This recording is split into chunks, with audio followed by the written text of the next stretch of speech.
So we're here at the Documentary Media Centre and we're doing another pre-record for the Climate Action Fortnight Newsroom for schools. And I'm absolutely delighted to be joined by Councillor Clarke, who's the Deputy City Mayor, and he's happy for me to call him Adam. So that's really cool. That's it. We can have a nice conversation there. So Adam, from your point of view, with your role in the city, and obviously being access to a lot of information about what's going on and all that kind of challenges with COVID-19, how important do you think it is around the environment now that we use the opportunities that we've got with COVID-19 to really start thinking about the climate and moving forward with some of this stuff?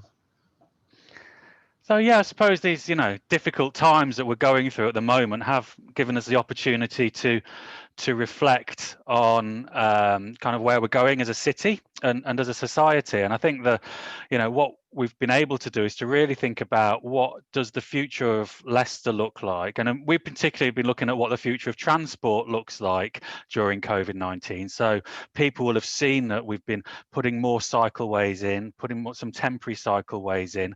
We've not been able to use buses as we would have liked to because of social distancing, and that's meant we've needed to try and get people to use more environmentally friendly transport so that we don't clog up the roads. And that's made us think, actually, beyond COVID-19, perhaps we need to be doing more and more of this stuff, because it's not only good for social distancing, it's good for the climate, and it's good for our health, and it's also good for our pockets, because it's a lot cheaper to run a bike than it is to drive a car. So it's helped us to really think around what the future of Leicester might look like after this really difficult time.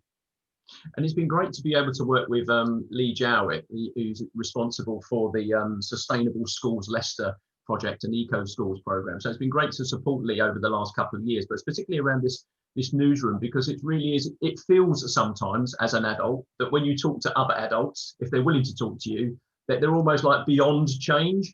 But when you talk to young people, you suddenly realise they understand the logic of why you do it. And the thing that I liked talking to him about the schools programme was, it wasn't just about young people and getting them to do something in school. I remember when my son came home in his green sweatshirt and he was the eco team or whatever many years ago.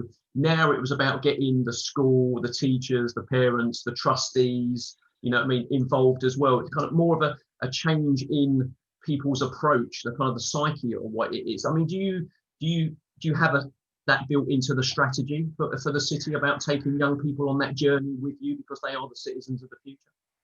Yeah, absolutely. The kind of the eco schools work that Lee leads is actually critical to our wider work in the city, and in so many ways our schools are leading on these issues. So if you look at a school as a kind of micro city in itself, it faces the same challenges that we as a city face. They've got buildings that are emitting carbon, they have issues to do with transport around them, they've got green space that needs managing and maximizing, both for use for people but also for the wider environmental benefits of green space. If you think of things like forest schools that they do there, we've got woodland in our city that needs managing and learning about as well. So if you look at a school like a kind of micro town or micro city, it can actually teach us as a city quite a lot as well.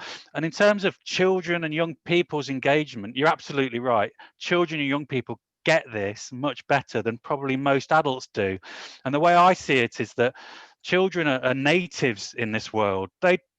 Climate change is something that they were brought into. They're brought into the world. It existed then, but for a lot of us adults, we're immigrants. It's quite new to us, and we're having to learn about it fresh.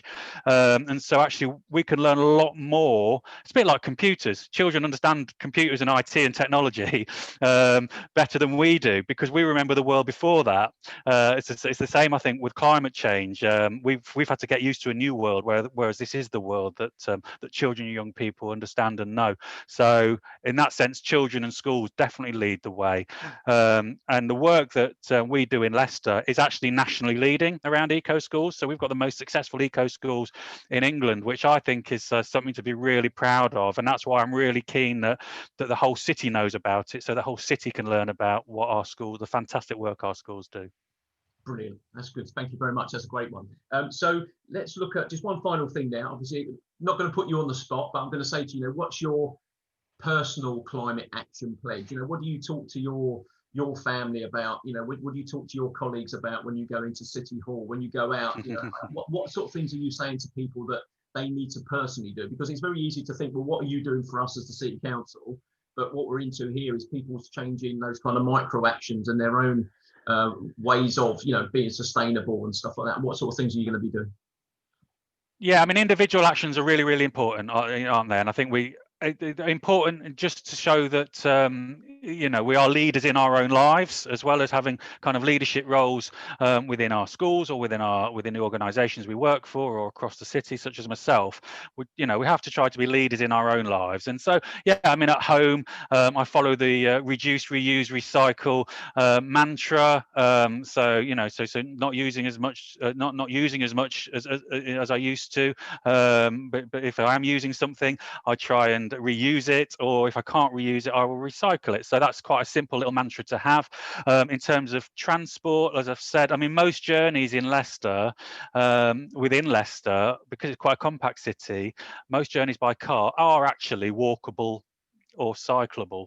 Yeah, so I try and walk or cycle whenever I can. It's not always the case that I can walk or cycle, but where I can, I do.